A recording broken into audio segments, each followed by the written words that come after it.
Hi guys, it's Amy at Little Farm Quilts. It's Sunday night. I assume it's 7 o'clock. You didn't start us early, did you? 7 o'clock. 7 o'clock. We'll wait and let everybody get on. Tonight we're gonna sew our top together. So I had some questions this week that were good questions, I thought. So I thought we'd talk about them first as everybody pops on. I got asked about how I get as many quilts done as I get done. They were surprised to learn that I work a full-time day job. So I decided to leave my mess out for you tonight so I can show you just how I get so many done. This is a project that I have going. I have the project that we're working on. The project that's on my table is part of those blocks that you see to the right of what we're working on. I usually have 2 or 3 projects going through the sewing machine at one time, and that's because I use one for leaders and enders. So we have our project, our sew along, and then I have this one. And then last night I cut a 3rd project, so that will start feeding in here as well as we finish ours and go on to other things. So I generally have about 3 quilts at the sewing machine at any given time, all alternating through the sewing machine. I usually have at least one, well, I always have one on the long arm frame and at least one lined up behind it. I actually have 2 lined up behind the quilt I have on the frame right now. And they're smaller quilts, so I should be able to get this one finished and the other 2 done probably in a long Saturday of quilting. And then hopefully my mom will continue to bind my quilts for me because she's been binding for me. But she's not scheduled to come back down again, I don't think, until January. So I might be out of luck on that. But so today I've been piecing together half square triangles, piecing them in pairs, and then piecing them into 4 patches. And they're not iron, so they look kind of rough, but, and these go into those blocks that are up on the wall. I have their centers here next to me. The centers are all done, the center stars are done, and they're here next to me, as well as the flying geese, which you guys, some of you know what flying geese blocks are, some of you do not. Oh, half square triangle. These are flying geese units, lots of them. They are part of that block as well. So eventually I'll be webbing blocks on that project. And then I have another project lined up coming right behind it. So do we have anybody piping on yet? Oh yeah. Yeah? You've got Linda and Trisha. Hi guys. And Jackie. Hi Jackie. And Kim. Hi Kim. I don't think you got your kit yet, did you?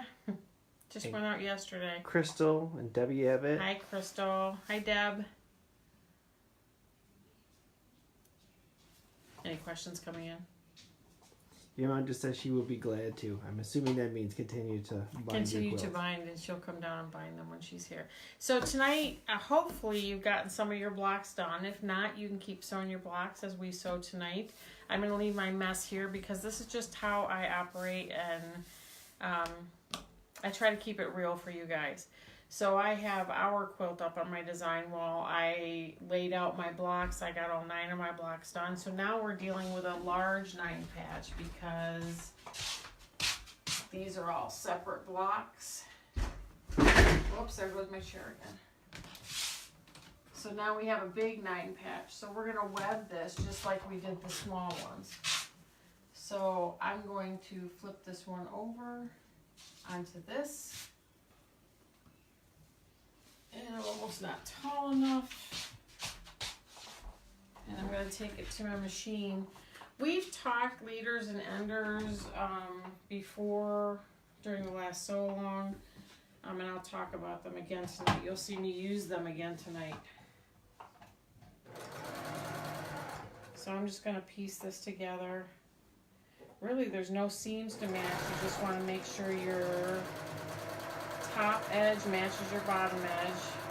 And if you've been consistent with your seams and your cutting, that won't be a problem no matter how much your block measures.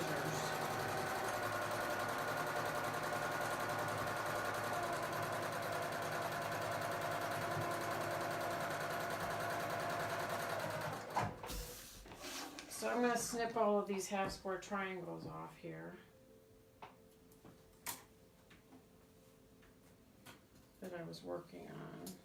I'm just cutting them apart. Everybody buys these fancy things to cut things apart.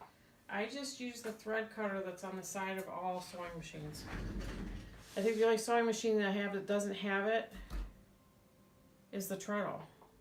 Doesn't have a cutter on it, but every other sewing machine has a cutter. I'm going to set those aside. So then I'm going to go get the second row, and we're going to do the same thing. This is going to flip over on here. And I just do it in a way, I always know on my right hand is the seam I'm going to sew, because otherwise I would mess that up going over here.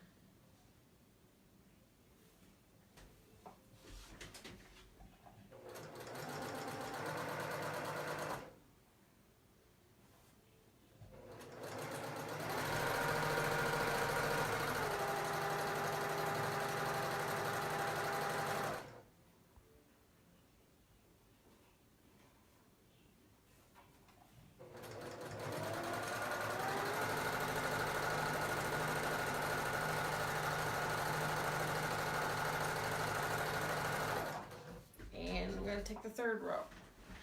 So those of you that are just starting to learn how to sew, period, don't try to do it as fast as I do it. I do it fast, mainly because I'm impatient, but more importantly it's because I've been doing it for a while. So when you sew almost every day, at least a little bit, you tend to gain speed. So you'll gain speed as you practice too.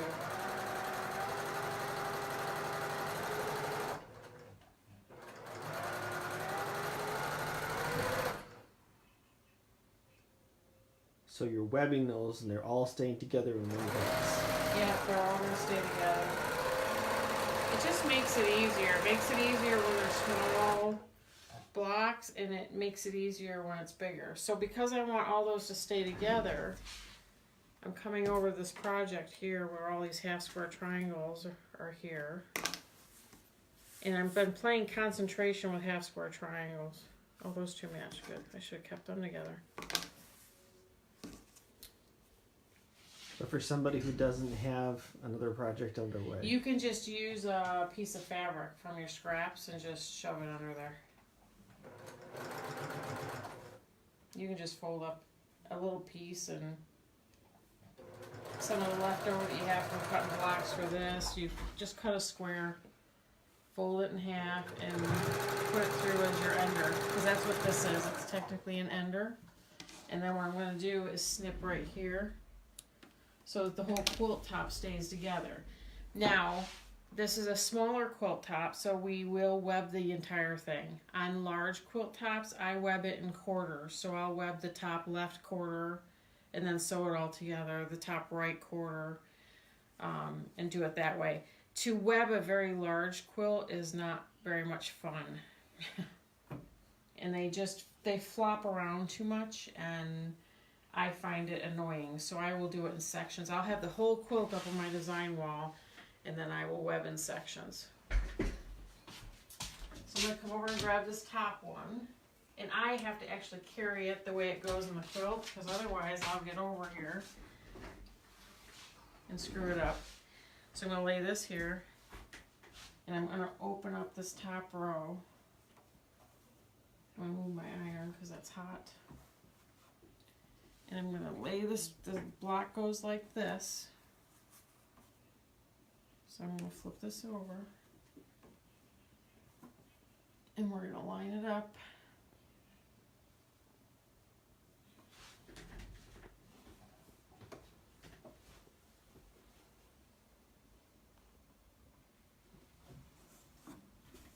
And I'm going to sew it. Get a little bit in there, and I'm just going to make sure I'm still lined up the edges.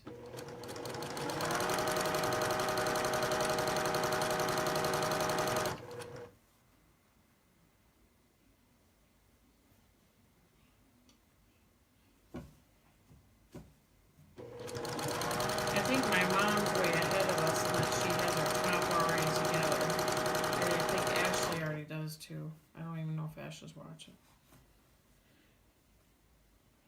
Some people went ahead and put their tops all together, and that's fine. If you know what you're doing and you want to keep going, then you just keep going. This project is more about the quilting part, I think. Although you learned a new block pattern too. So this is the second row right here.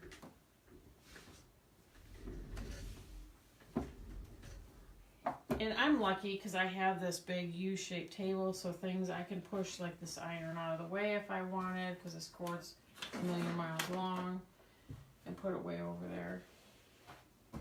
And my quilt could literally all be laying up here. But if you don't have space, then you just fold this up and tuck it by your machine like that. That way the weight of that doesn't pull it away from your needle. So I'm going to go get my second one. And like I said, I have to carry it just like this, because if I don't, I'll get over here and I'll twist it. I've done it before. I've not picked it apart to fix it, but I've done it.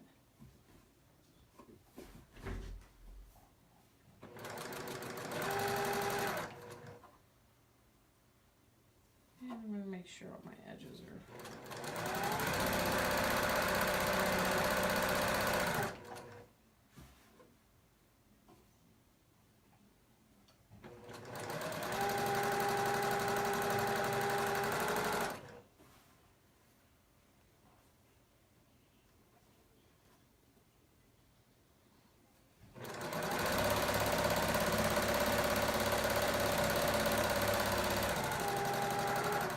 And now that we're done with the second one, I'm going to reach up here and just cut this ender off right there. So that'll go in here with these blocks. So for those new to quilting, why do you use enders and leaders? Leaders and enders just, they say, and I never believed it at first, that it helps your fabric feed in smoother. If your fabric is the first piece in, the feed dogs tend to catch it and can bunch it up. The feed dogs are these metal feet that come up and down on the bottom of this machine underneath here that actually feed the fabric through. The idea is if you use a leader and ender, it means what you're working on is actually smoother. And then somebody along the line came up with the bright idea of making leaders and enders a project. So Bonnie Hunter does leader ender projects. I've got one here from her that I'm working on. But I've chosen to put one of my quilts as leaders and enders. So here's the third row.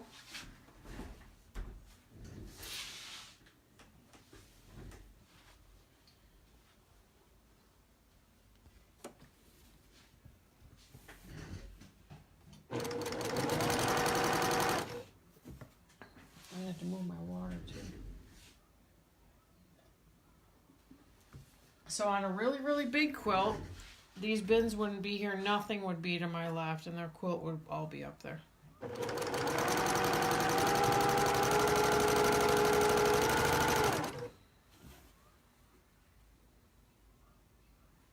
Making sure everything's going to line up.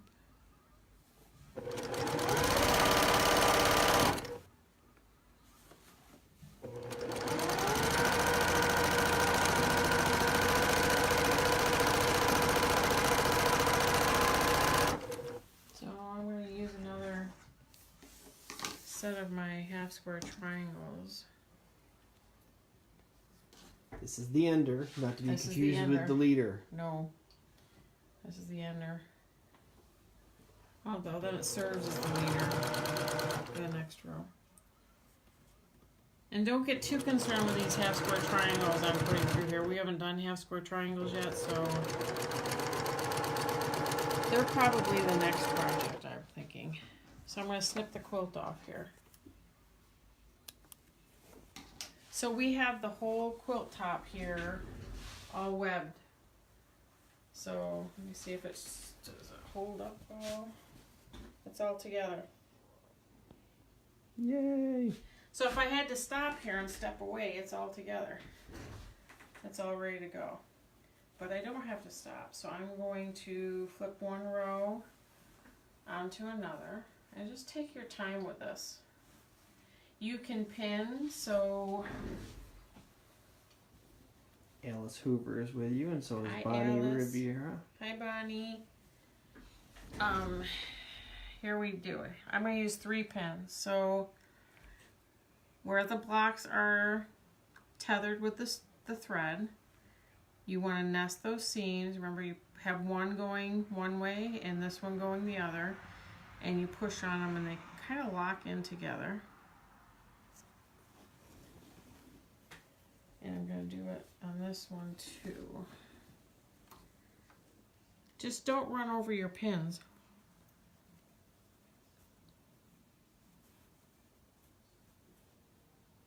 They actually, if you feel them, you can feel them go together. So you do it like almost like you're snapping your fingers. So this finger's moving one way, thumb's moving the other.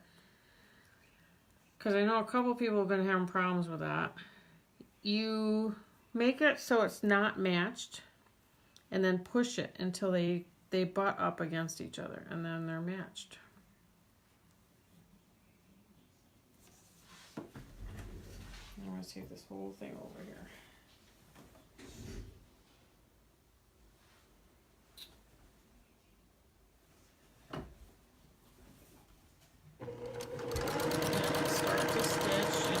As I start, and then I kind of zhuzh things around as Matt likes that. The zhuzhing.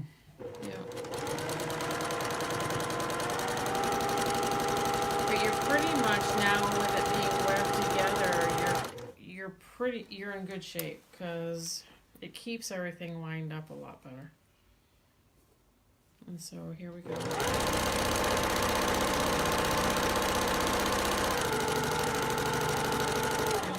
Pin, I'm going to get the needle right up to it, and then I'm going to take the pin out. And this is just because otherwise I lose track of these things. I'm just going to cut this off.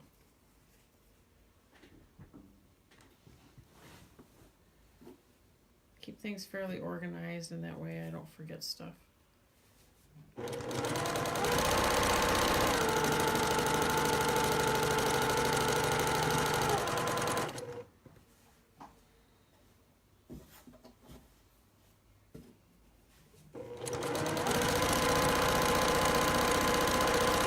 Another hint I have, you have to make sure the rest of the quilt's moving with you. If you have a quilt and it's hanging off the table, the weight of that quilt is going to constantly be pulling your fabric off. And so you don't want that, because what will happen, and I've done this before, you sew thinking that you're sewing 2 layers of fabric together, and you get 3 inches down and figure out the bottom layer has pulled out, and you're not even sewing anything together anymore. So even on the very large quilts that I'm doing this, I will have the whole thing bunched right here. Does it need more ironing when I'm done with that? Yes. But I'd rather have that than have the frustration of seams not lining up because there's weight of the quilt is pulling it off the table.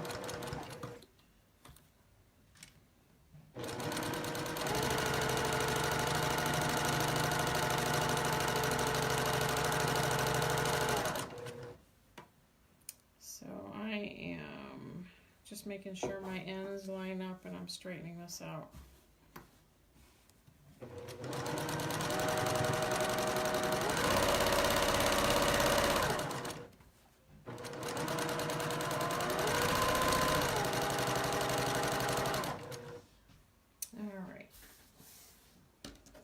Another leader ender. Yeah, another leader ender. I'm going to leave these 2 tethered because they match.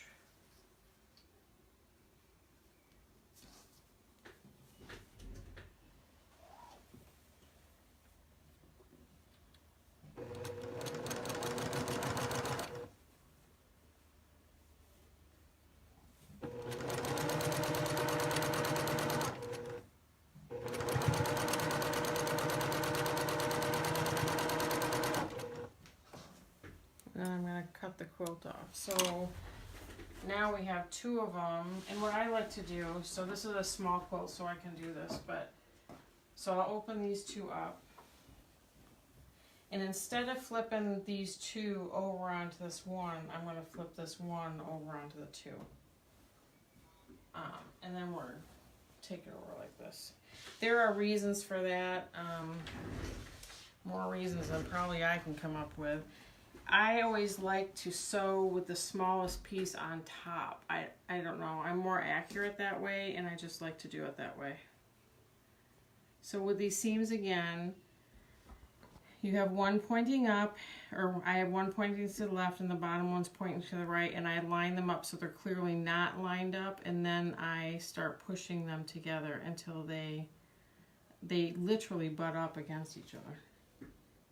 And that's how you know they're nested, and your blocks will line up. Same with this one. And there it is. I actually learned that trick from Bonnie, or not Bonnie. Missouri Star Quilt, Jenny Doan. I just totally blanked on her name. She taught it on one of her tutorials. She does a lot of tutorials online. If you're really interested in watching somebody, you should pull them up on YouTube. Just search Missouri Star Quilt Company. Hi, Debbie Crane. Hi, Debbie Crane. So I'm sewing a little bit, and then I'm getting this quilt up. You do not want gravity working against you here.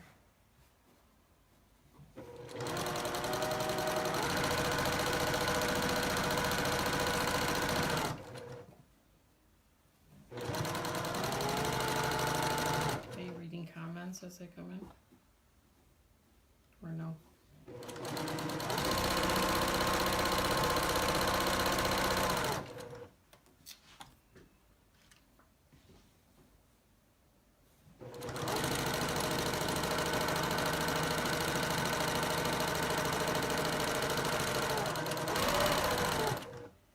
I tend to speed right through these. I'm trying to take a cognizant effort of being slower.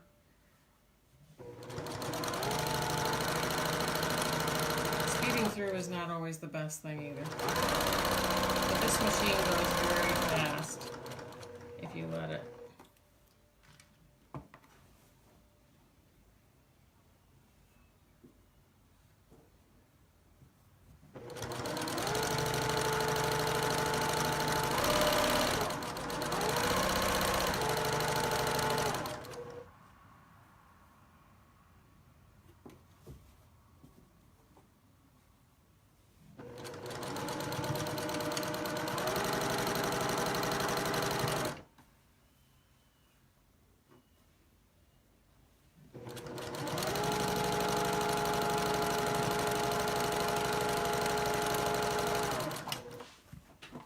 So I'm going to cut this leader off, and it's going to go over here. And then we're going to make another ender. Like I said, you guys can keep using the same folded over piece of fabric a million times if that's what you want to do. Or you don't have to do it at all. You can pull it out and just cut the threads. This is just how I do two quilts at once. Yes, I do two quilts at one time. So for those that are new to this, probably should just use a piece of fabric. Yeah, because they probably don't have any other project going. Those of us that quilt pretty regularly, Debbie Abbott can probably chime in on this too, and my mother, we always have more than one project going at one time. And all in different stages. So I have, just behind Matt, which you can't see off camera, I have another top that I put together this morning.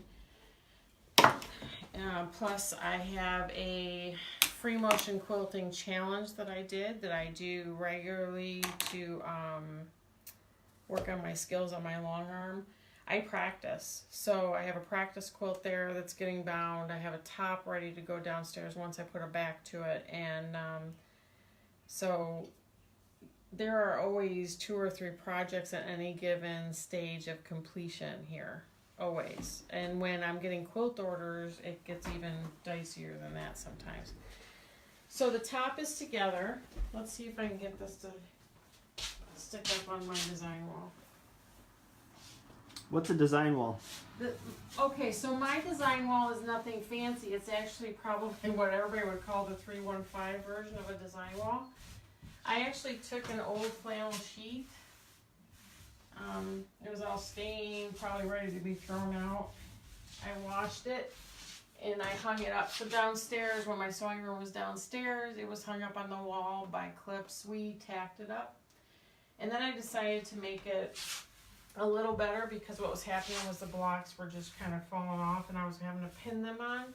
So I took scraps of my batting and I actually used spray basting spray and sprayed the sheet and stuck the batting to the sheet. I mean, it works and it works well. So this is our quilt top. So what we're gonna do next week is we're going to take the white that I sent everybody. If you got a kit from me, you got a white, some sort of white. Some of them had snowflakes on them, some of them had other things on them. And you're going to cut 2.5-inch strips. And what you're going to do is you're going to measure the width. So when you put your border on, we're going to put a top and a bottom border on, and then we're going to put the side borders on. So we'll go through that next week. Which then it gets exciting because after that we get to prep this thing for quilting and we get to start the quilting process. And then you'll have this done before, hopefully before Thanksgiving, so that you'll have it for the holidays. But we're going to quilt this on our own, on our machines, or you can hand quilt if you choose. I'm not going to teach you how to hand quilt though, I'm going to teach you how to machine quilt.